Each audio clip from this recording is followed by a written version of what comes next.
Welcome back. My primetime exclusive interview with the Jacksons, together again and performing on stage after nearly 3 decades.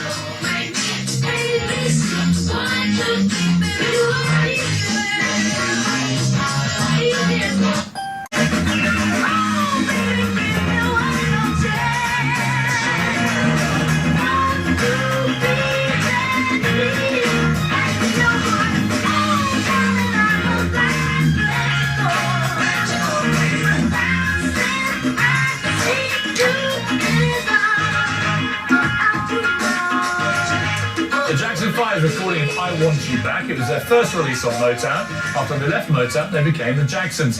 Now they're going on tour for the first time in almost 3 decades and paying tribute to their brother Michael. Joining me now for a primetime exclusive, Tito, Jackie, Marlon and Jermaine Jackson. It's their first interview together since Michael's death. Welcome to you all. Thank you. It's fantastic to see you. Great to see you. It's a real thrill. You know, I grew up with your music. You know, I mean, the moment I hear that, I want to get up and start, but I won't because nobody wants to see that. But it's a bittersweet moment because seeing the 4 of you together without Michael, you know, for everyone that loved all you guys, a very bittersweet moment. But for you in particular, this was your brother. How does it feel for you going back on tour, on the road, and Michael's not here? Well, we miss him. We're excited to keep the legacy going, the music going, but we miss him so much. But it's something that he would want us to do, is to keep it going. And I guess the challenge, right, guys, was trying to decide what music we were going to do. That was the biggest challenge. And plus the fans wanted us to tour, you know, after getting so many emails from the fans around the world. I think we owe it to them as well to go out to perform for our fans. They want to sing the songs with us and entertain. So I think with the brothers, and each one of us might have, you know, our own reason of how we feel on stage without having our brother there. Because so many years we've always performed, and he was right there. So for me, you know, when I'm on stage, I think about, wow, Michael used to be right here. Now he's no longer, but in spirit, he will be there with us. Yeah, how do you feel? Well, I agree with Marlon's, what he was saying. And what's beautiful about this tour is we're going to be doing some of the venues that we played prior to Motown, like the Apollo Theater, places like that.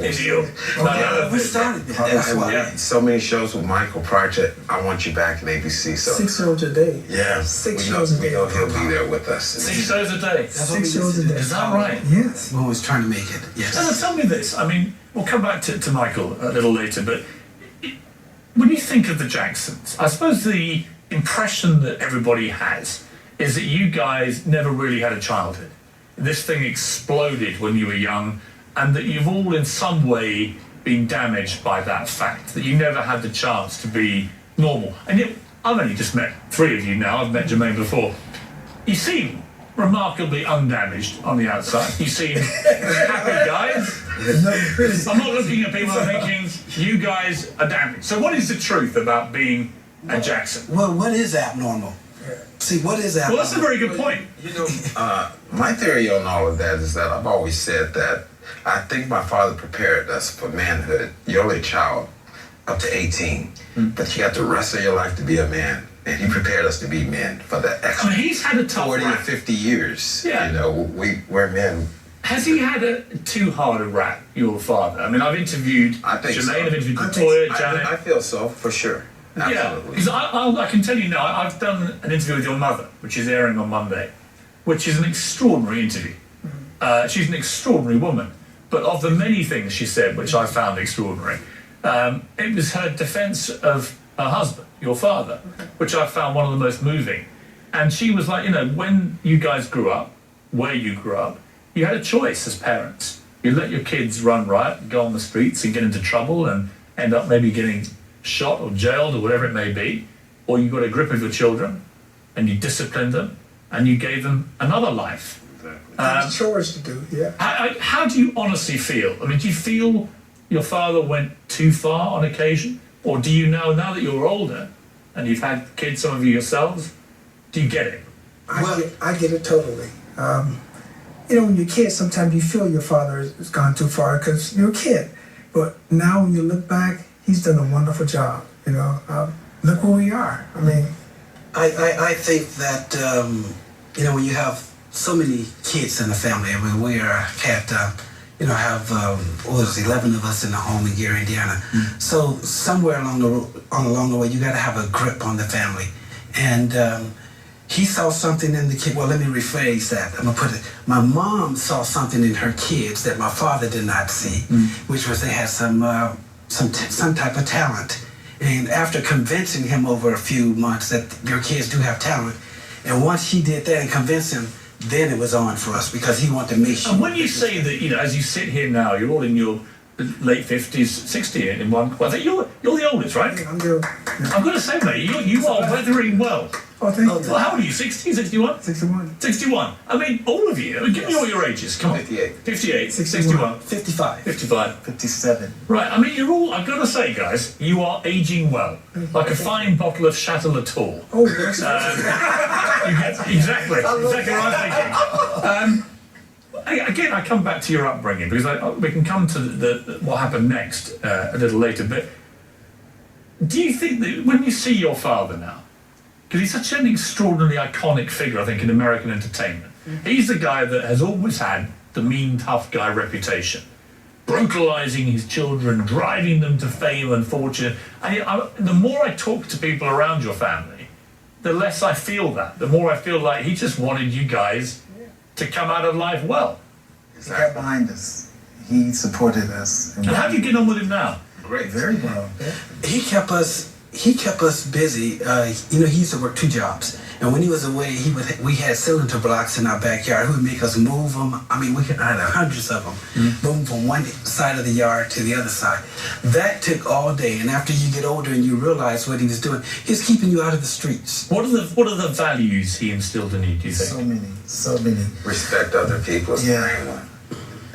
Being honest and doing what you're told to do exactly how you're told to do it, and just the discipline. Your mother said to me that this is not airing till Monday, so it's slightly in reverse, but I think it's relevant. She said to me that she despairs of modern America in terms of parental control of children. Exactly. That now you can't do anything to discipline your kids without sometimes the kids ringing up and complaining about their own parents.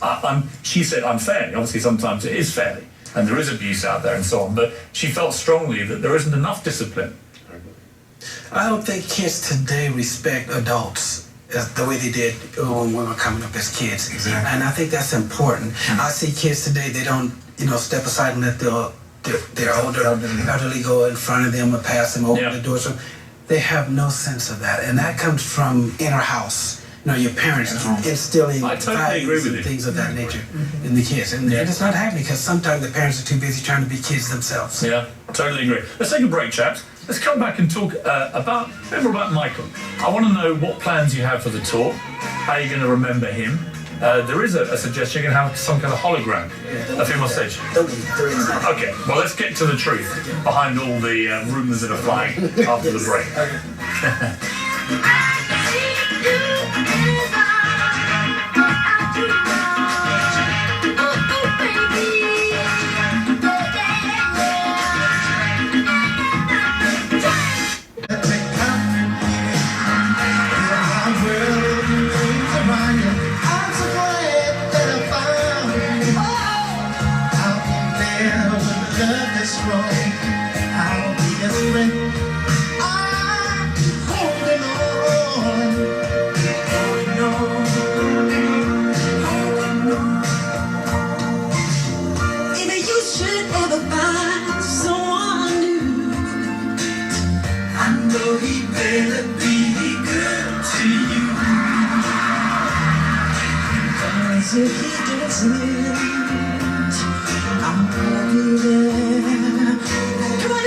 Jackson's performing I'll Be There during the Motown 25th anniversary special back in 1983, and I'm joined by the 4 Jackson brothers. What do you see there? I mean, I've got brothers, and I think if my little brother has suddenly broken out as this huge megastar, part of me would be really irritated.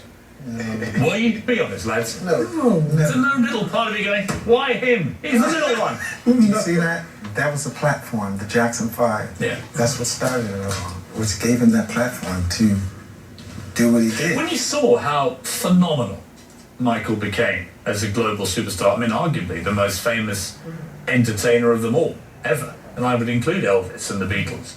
When you saw that, did you worry about him?